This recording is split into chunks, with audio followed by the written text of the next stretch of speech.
this edition of the program. Shokon Repu is out.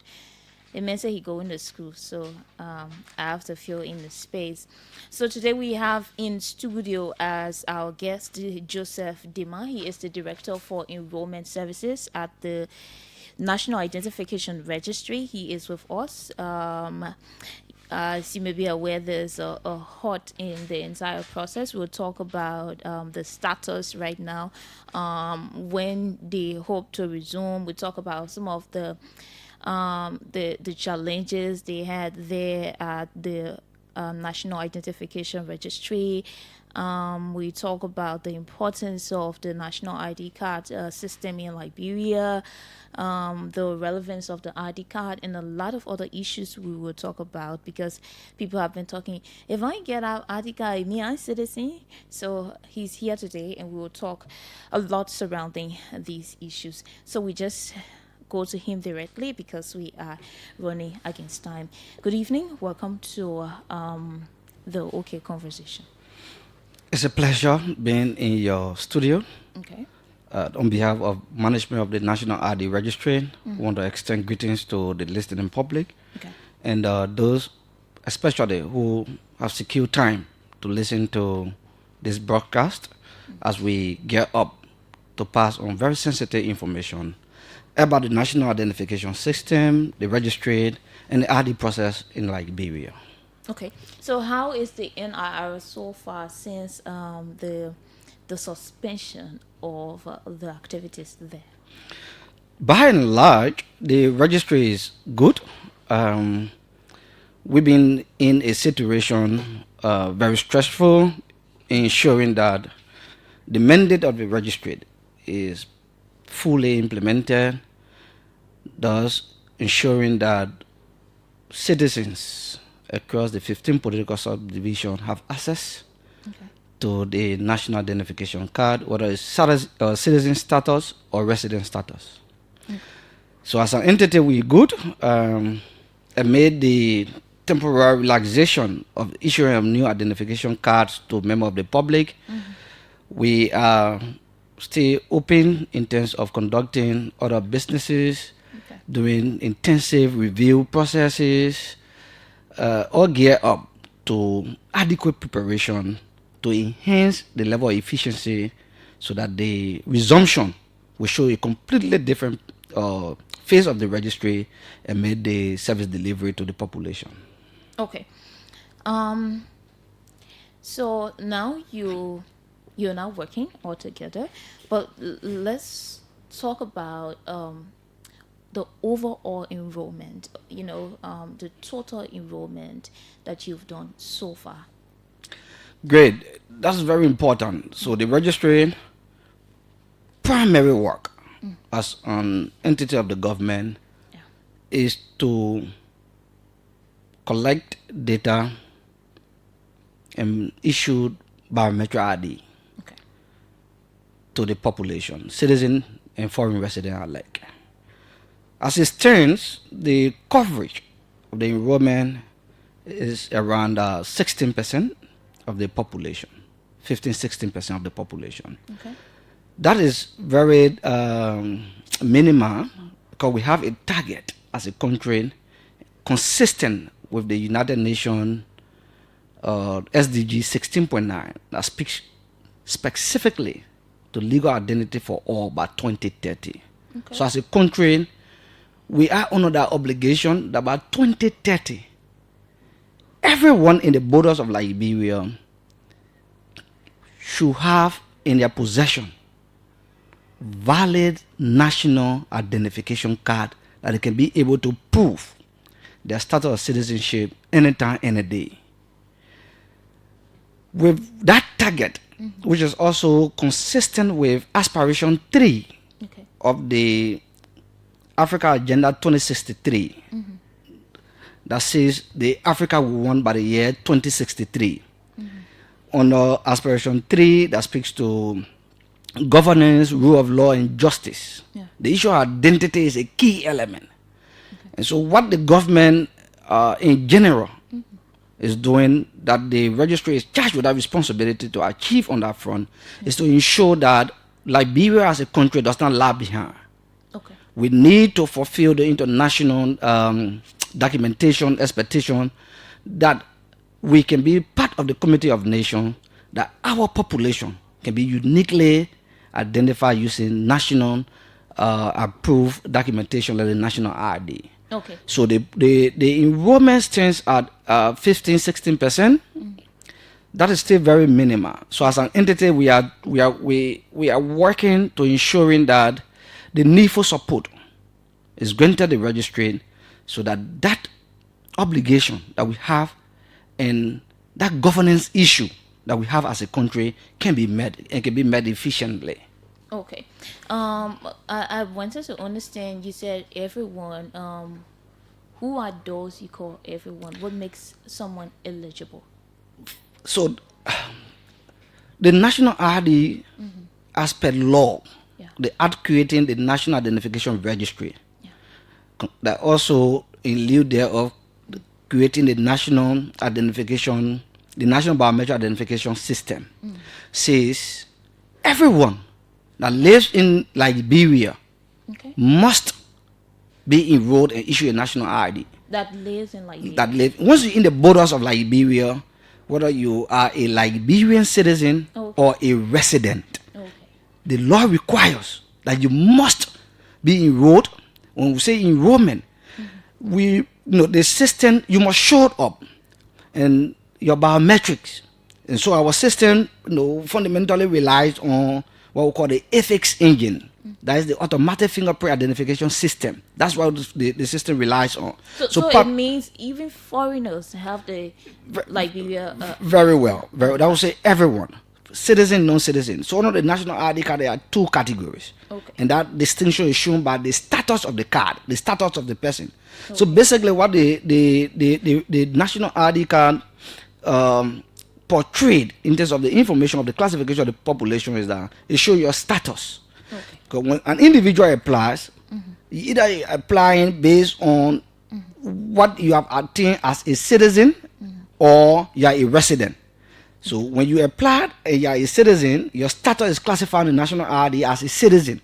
When you applied, meeting all of the required documentation as a resident, your status classification on the card is foreign resident. But they are all under one banner as the national identification card of Liberia. Okay. So I want to understand what specific administrative reasons that led to the immediate suspension of the national ID card issuance. What I can say to you and to the listening public, as a staff of the registry, is not to delve into the reasons that are not specified, but to follow elaborate on some of the steps that were already taken to easing the stressful nature created by the rush of the population to attain the citizen ID. But did you consider the rush? Yes. At the beginning. Yes. And so when we look deep into the history, the issue of the national ID, this biometric national ID, set in October 2017. In October 2017, the first national biometric ID under this system that we're using was issued. From 2017 October to date, initially the project had been designed that not more than 24 months to enroll everyone. And then there have been different barriers, and some of these things require some policy adjustment, policy action to clear them so that we can enroll the entire population. Because one principle on legal identity is the issue of inclusivity. So everyone needs to be locked into the system so that it can create that kind of relevance in terms of identification and planning purposes. So we consider that, given the time period span since 2017, it was more than prudent to ensure that there's a policy design that tends to push what we call the compulsion, making it mandatory to access certain services. Because the card itself isn't useful just because it's a card. The usefulness of the card is that it can allow you, once you're in possession of it, to access basic services. And across the world, Liberia is no exemption to that. The validity, the usefulness of the national ID is tied in what the card can do for you. And so, as you know, as an institution, our advocacy is that we have to empower the card, tying services to the card. When you do that, then it drives people to obtaining the card. Okay. So, in the wisdom of the registry, when these things are done on one hand, then you review what the reality is and be able to make necessary policy adjustment that tend to enhance efficiency, reduce the level of stress on the population. Because don't forget now, the essence is to serve the people with a degree of efficiency that they themselves can enjoy turning off for the service, and the service once they obtain the card, it can be very useful for the daily activities. Okay. So on one side, we thought that it was prudent, particularly from the banking formal sector side, to relax the compulsion for a time while intensive internal review are being conducted, gearing towards enhancing the efficiency level in terms of producing the RD service to the population. And that is currently what we're doing as an institution, though we are temporarily closed to the public on the mandate of central government, which we ourselves a strong progenitor of that was good, so that we can be able to look through all of the level of inefficiency and what is required to inject into the system to be able to boost the efficiency level, the capacity of the entity, so that people can have little or no stress in obtaining the card. Okay, what are some of those?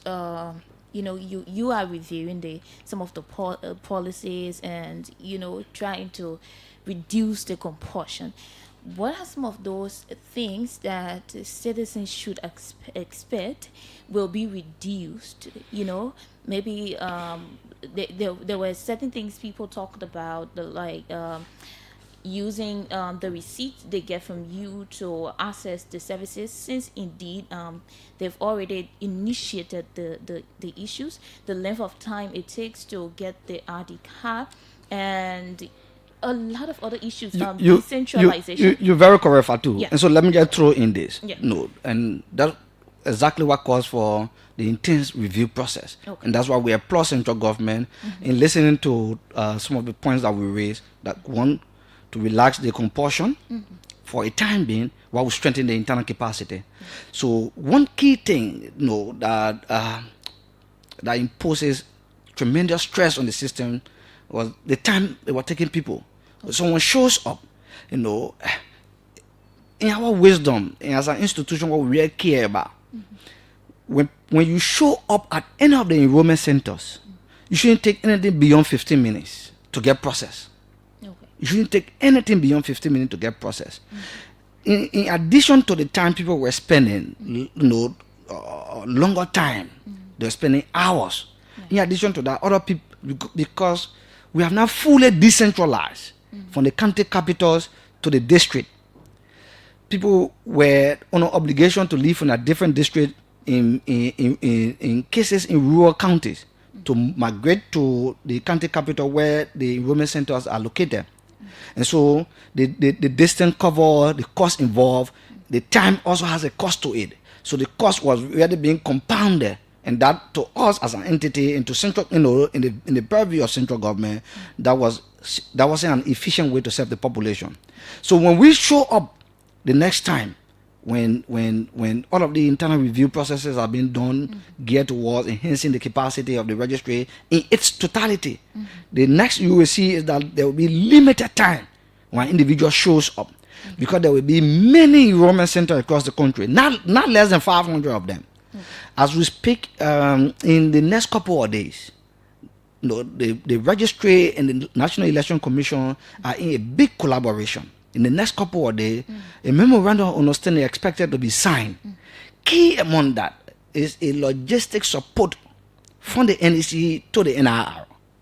Enrollment kits in the hundreds, at least 500 of them, will be donated to the NIR, geared towards the NIR boosting her RCT capacity in terms of logistics to scale up the enrollment center. Currently, we have 30 permanent enrollment centers across the country. Very insufficient. Okay. So when we have that, we leave from 30 to at least 500. Then it can tell you the level of accessibility the service will be to the population. Okay. So that we interpret into lesser time Okay. and lesser constraint. And mass awareness will be followed. That people do not have to live from their different communities. A full map, a full mapping situation is on our way. And in the next couple of weeks will be concluded. And we expect that not less than 3,000 locations across the country will be mapped as national ID enrollment centers, where our mobile teams will roam on schedule that will be announced ahead of time to the community, so they can be in preparation to welcome in the ID. So the registrar, is positioning herself in a most suitable way that the ID service delivery can be something that the population will accept, and they themselves will acknowledge that the entity is actually working in the interest of the population. Okay.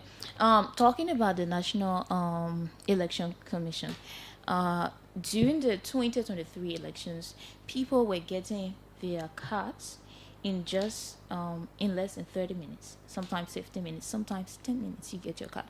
What are the features of the national ID card that is different from the voter registration ID cards that requires a person to spend at least 2 weeks to get the ID card, when the national, let's say, voter registration ID card was taking just a day? What were the challenges? What were the problems? What were the hurdles? The issue of election is a very complex situation, and as a person not deeply involved into the sector, do not like being definitive. Okay. But I will speak to that situation from what was been observed. Okay. And had the national ID system is slightly different from the system the NEC was running. Okay. So from the national ID perspective, of which I'm knowledgeable, and it's very important that those in radio land can be pay attention. So when we draw that comparison, one thing we will note is that the NET process, they were issuing the voter card instantaneous after your registration process. Yes. Immediately after the registration process, they print the card.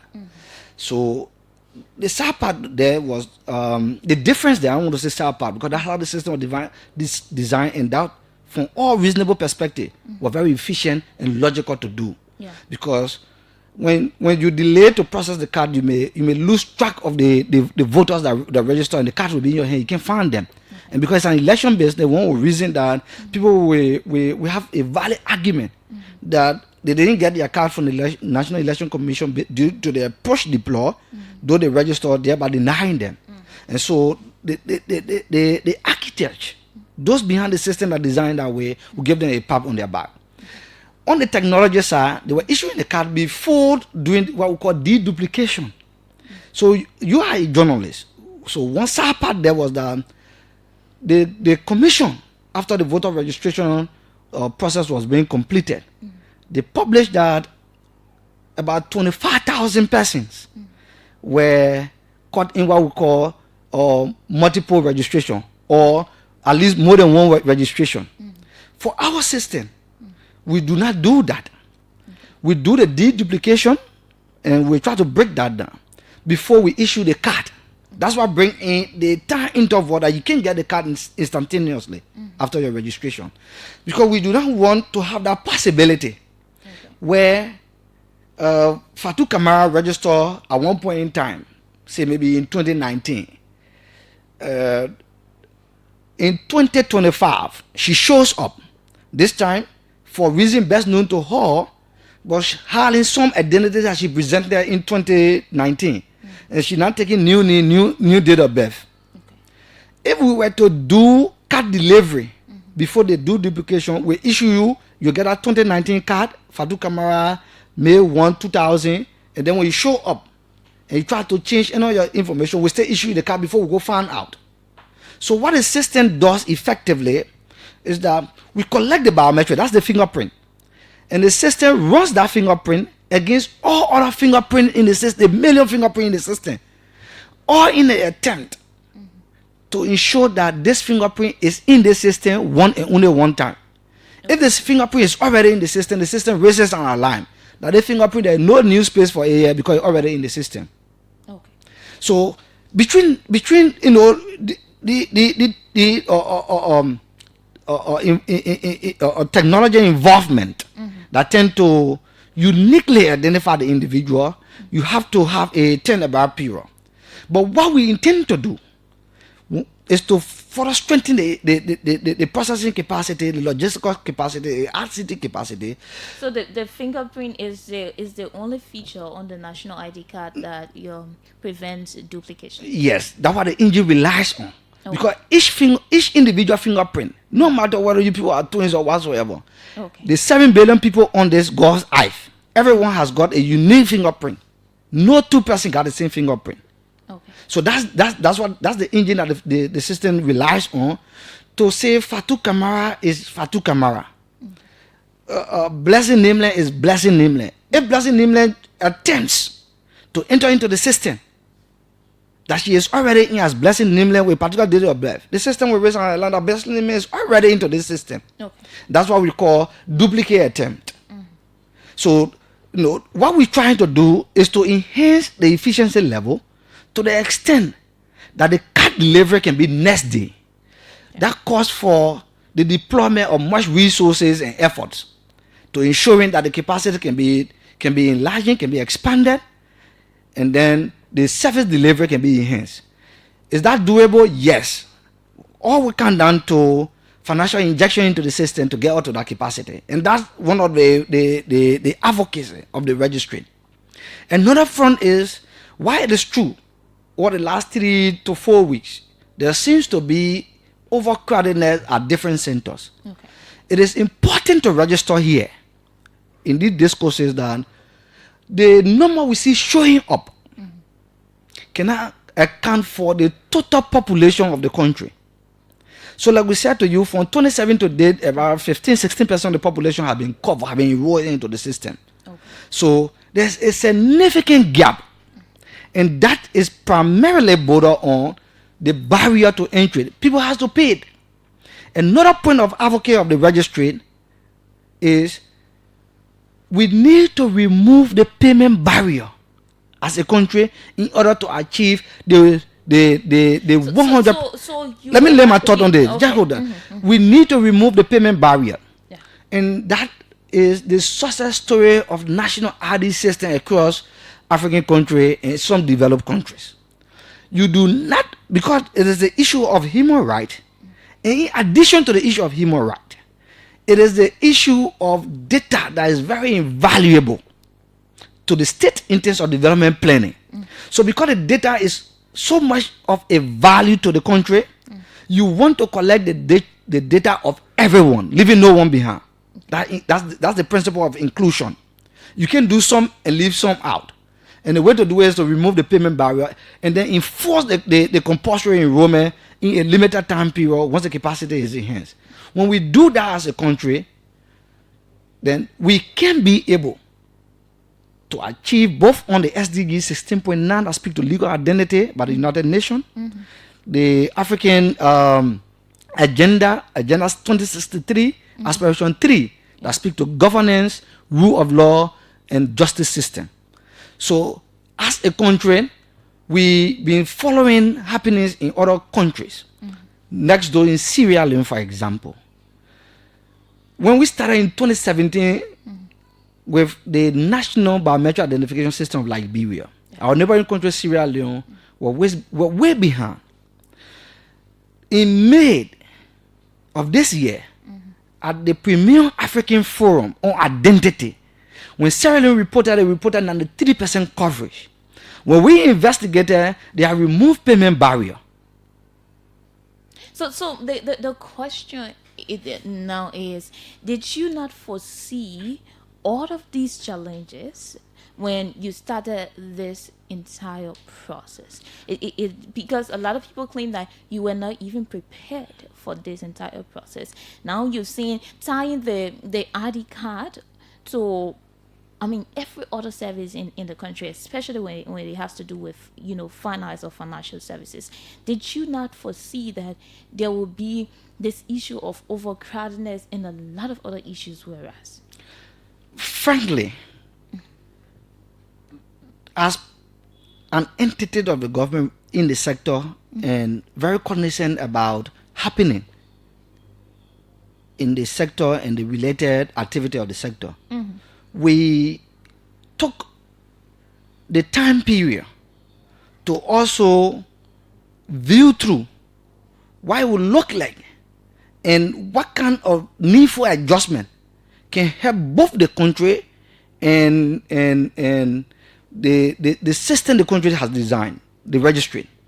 So this, not that we didn't see it, but you want to have an empirical. Yeah, in our analysis, you've been doing this since 2017. I'm coming. Yeah. Since 2017 up to first quarter 2025. Has anyone complained to you on excessive crowdedness or other than the last 3 weeks? But now, when you're tying, you needed to have some adjustment in the verbs. That someone would describe to see if we work on the compulsion side to say this is mandatory to do this. What are the implications? Okay. So now that we have fair, appreciable understanding. But you did not do that. No, it's better now. It's clearer now. But we are not also negating the fact that even at that, it's still a small number. Yeah. Over the next couple of weeks, like the partnership with the National Election Commission, this partnership discussion have been going on for a long time. Thankfully, we are at a point now where there will be substantive or gain on that front of negotiation, that front of intergovernment agency collaboration, all geared toward one government, one purpose in terms of achieving the agenda of the government. Okay. So with the empirical realize now, we now are saying, hey, the ID business is a turbulent business. The issue of data collection, a unique identity of everybody in this border is something that we cannot anymore overemphasize. So as a government, the compulsion side can work, but with the barrier stay there are skepticism that you can cover more, significant portion of the population. So as early as it is, as though people may say there's a rush for the card with the payment issue, which is not sustainable. So we want to highlight the advocacy that as a government, as a people, the issue of national ID is a right issue. It speaks to inclusion. There's no discrimination, all of it, to succeed as a country on the different front that we have mentioned, and to get empirical real-time data that tends to have one person, one unique number that is sent to them from life. We need to remove the payment barrier, do the necessary investment into the system, collect the data in a relatively short period of time, then we can make multi-purpose use of the data from development planning to election, service delivery, and all of the different efficiency it can bring to the country in terms of spending and cost saving. Okay, so when exactly do we anticipate resuming the issuance of the national ID cards? I may not be emphatic to say the next 10 days, the next 5 days, no. Because like we said, stakeholder, both at national government level and those of us at the registry are all working overtime in assessing what are the right formulas that we can finally conclude on, because there are a couple of approaches that have been designed. If we use the approach, this is the result we get. If we use the approach, this is the result we get. This is the time frame we take. So the different approaches also demand the view of other actors. And that kind of conversation, the registry may not have absolute authority on when that kind of conversation will end. But we are very hopeful that it will not take long. And this time, when the RD service is reopened to the public, it will have a new dynamism, far better in efficiency than what was being done. That's what we can promise. There are some questions in the street about some people started the process and the paid. Now you're talking about the financial part of it, reducing that burden.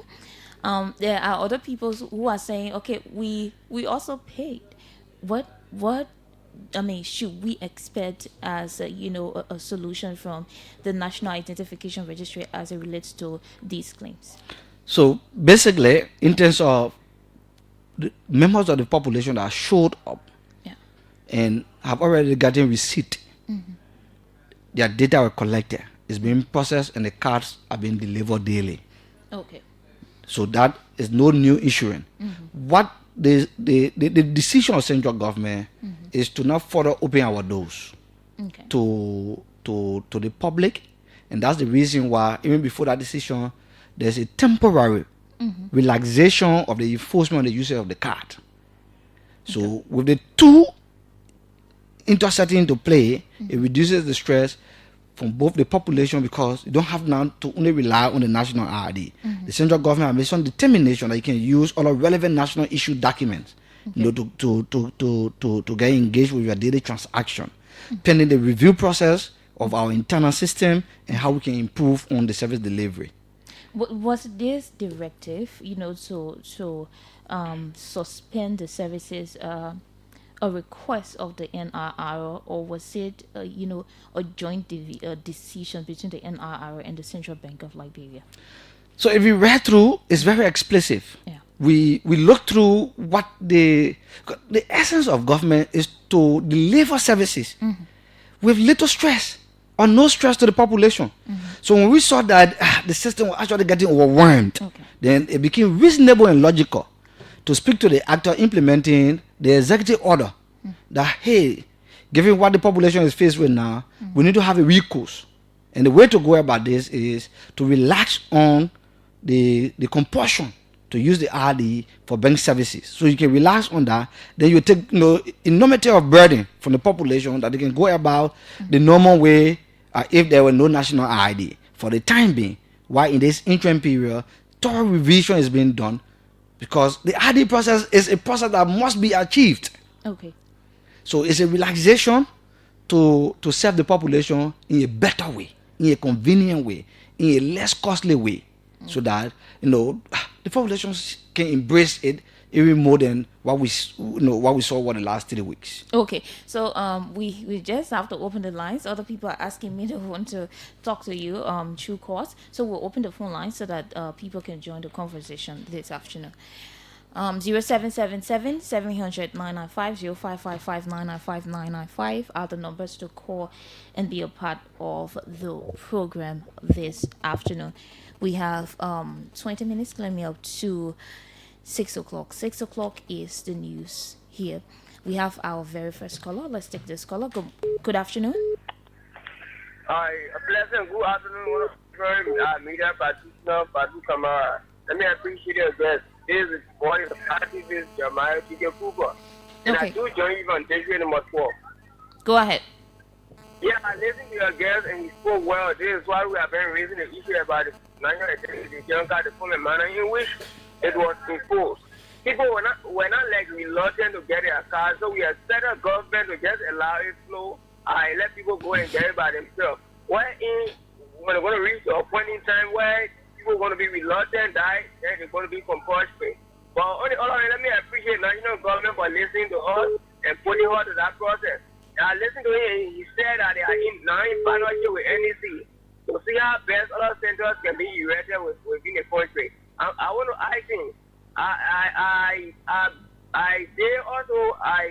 anticipating the issue of manpower because you need to recruit more individuals so that the work can go on fast.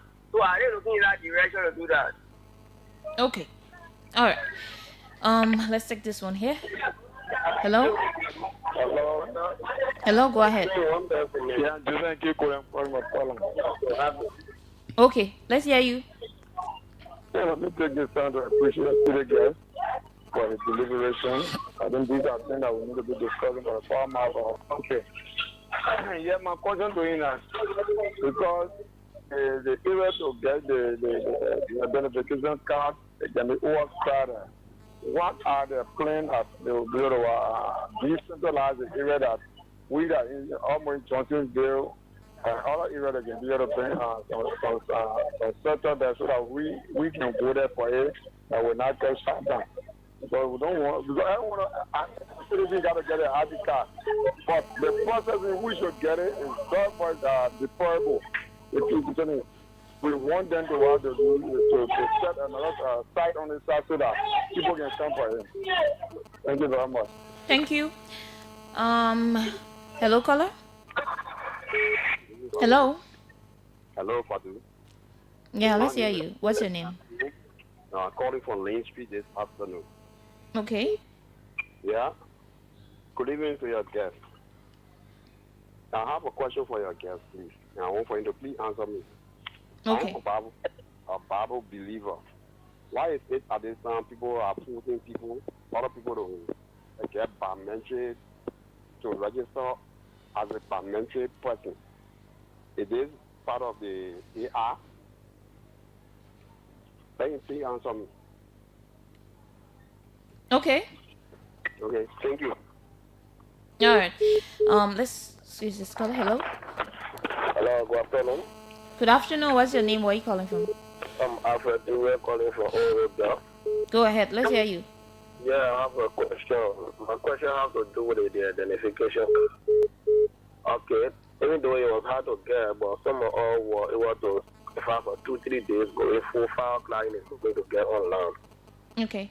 So within that process, I have my registration, I have my receipt. After I've entered the system, I'm registering that yesterday and today they have put a halt to the registration. How can I get it? Will it be different? Maybe another time to get it, or the staffing that they gave me, will I still receive it, or should I wait for another time to register? I want to know. Okay.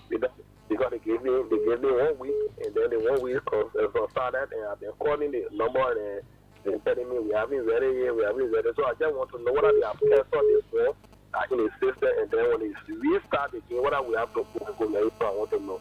Thank you. Thank you. Let's take this call. We take 3 more and get back to Joseph. Hello. Yes, are you doing? You're live. What's your name? Where are you calling from?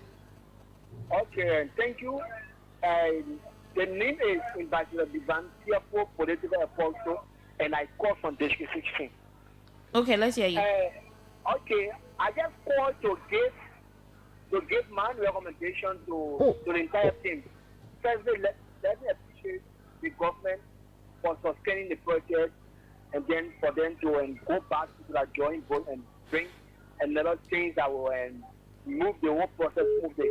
But my recommendation is that I'm appealing to the government or that those groups restored to it for it is that they should see how best to decentralize it in a district level. Because once it is decentralized in a district level, I think that won't face problems for people to obtain the card and all that stuff. So thank you. Okay, thank you. We take this one and get back to Joseph. Hello. Yeah. Go ahead. Yeah, we're Fatu. Yeah. Yeah, I'm facing calling from Red facing today. I want to know what if the way they suspend the ID card. So if I want to take it now, go to the roadside office, I can take the ID card. We all be the way it's suspended. I want for the kids to picture me. Okay. All right. Okay, Joseph, let's get back to you. You listen to the callers. We take it step by step. Great. Yeah. So let me quickly begin with the last caller. So the suspension means those are closed to members of the public. So no new enrollment.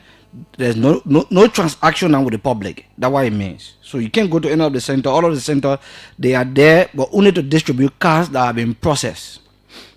We have a recommendation on from Divine District 16 on decentralization. So that is a central point of focus going forward. He spoke about decentralization, focusing on the district. We are going to a smaller unit in the district. Community. So, like we said earlier on, we we are about to conclude on no less than 3,000 locations where national ID enrollment will be done across the country. Some were concerned about they already paid and their data were collected. Can they pick up their card as per the time frame? Yes.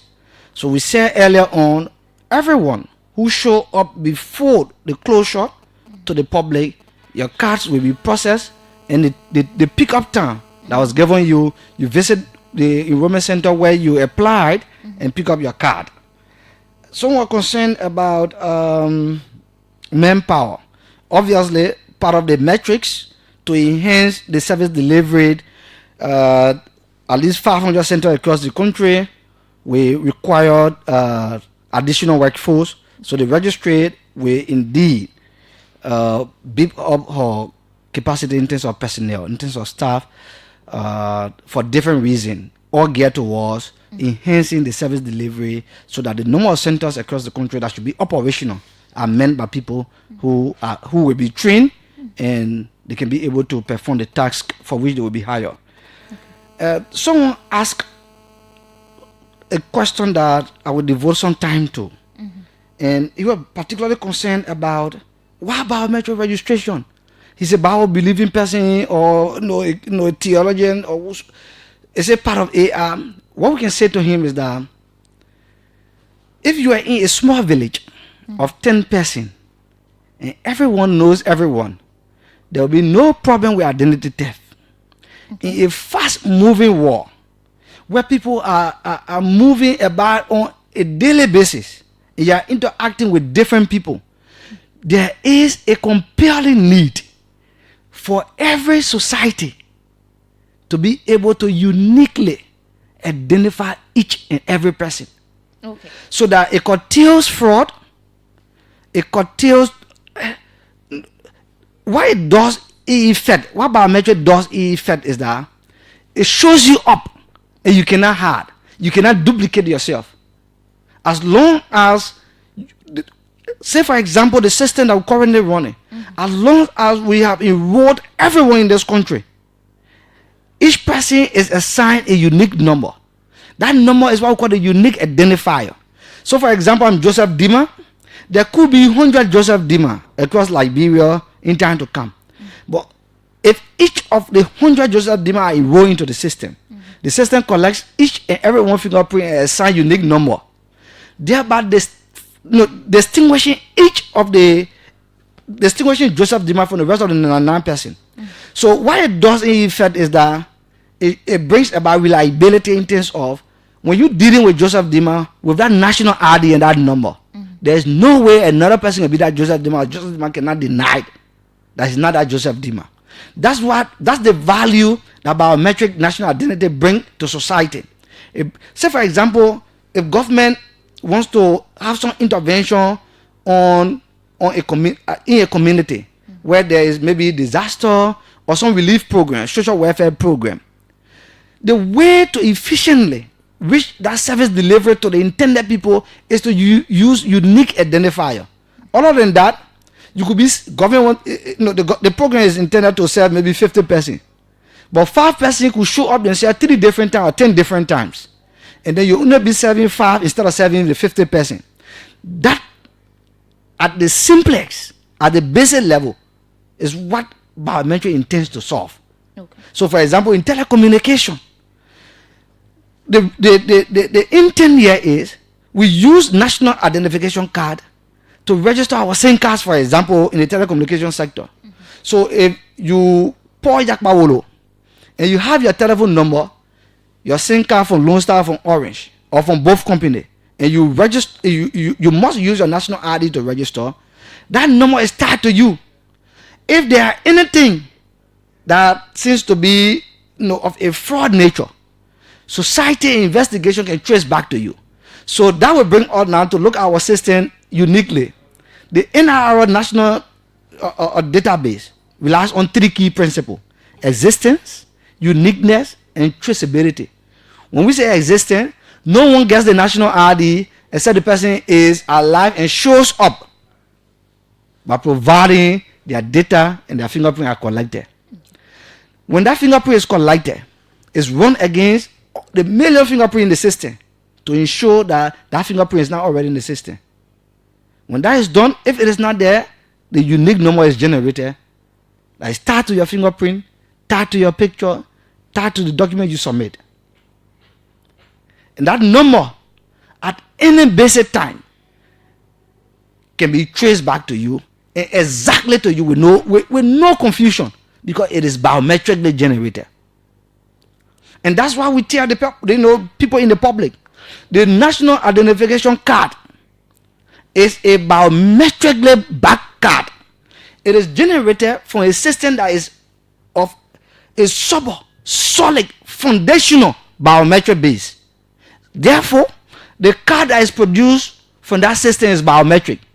That card can be verified and the information can be traced back to you with no ambiguity. So the population must rely. It is not a smart card. It doesn't have a chip in it.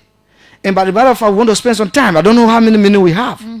But there is a difference between a smart card and a biometric card. I see members in the population getting a bit confused with that. Okay. A chip-based card, for example, or other holographics, does not necessarily mean it is a biometric card, unless it is run and produced from a biometric system.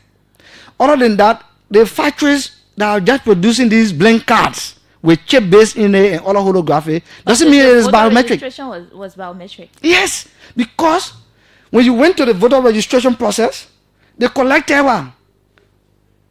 Your fingerprint. Your fingerprint. Fingerprint is an example of a biometric. But you are also doing biometric. This is why I was asking you. Yes. But what is the difference?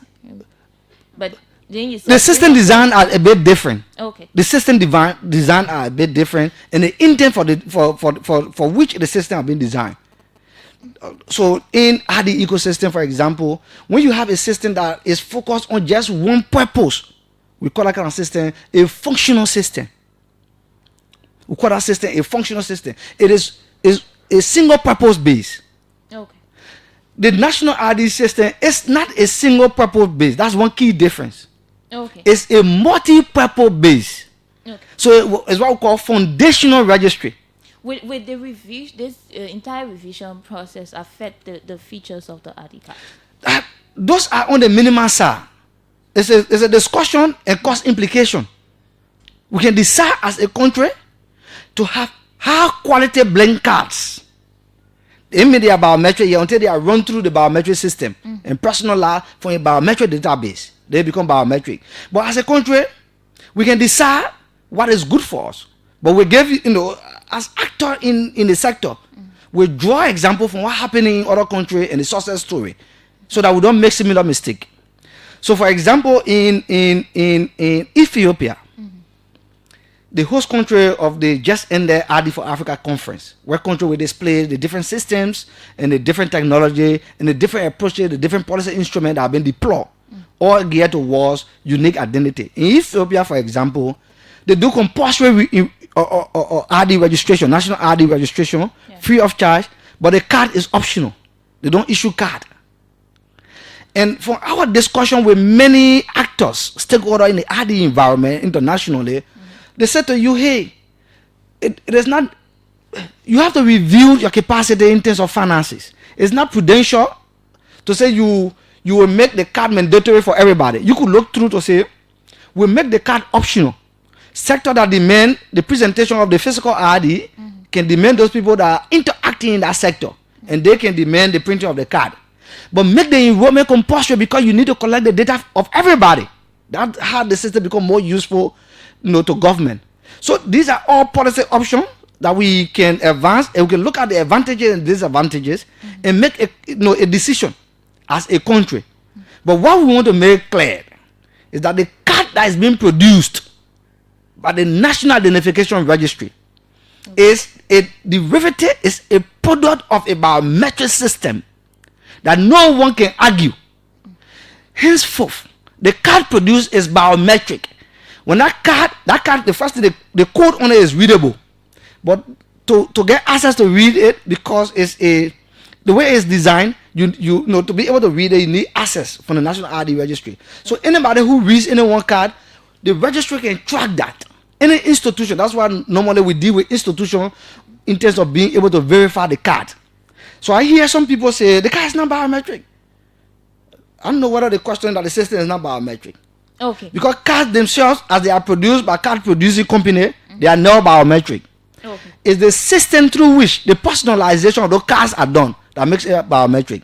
And then for people who have interest in the capability of the system, we can say here emphatically that the system, as we sit here now, was designed since 2017 to be able to produce card with chips. But that will bring economical of cost because the high-grade cards, smart card. So if the country decide that we move there, we can provide the different advantages and disadvantages as a country and what we're able to do. But we have a reliable system, a biometric system that produces biometric card. Because that card runs through the system and the feature therein are not the basic thing that determine the verification. There's a robust verification platform attached to the system.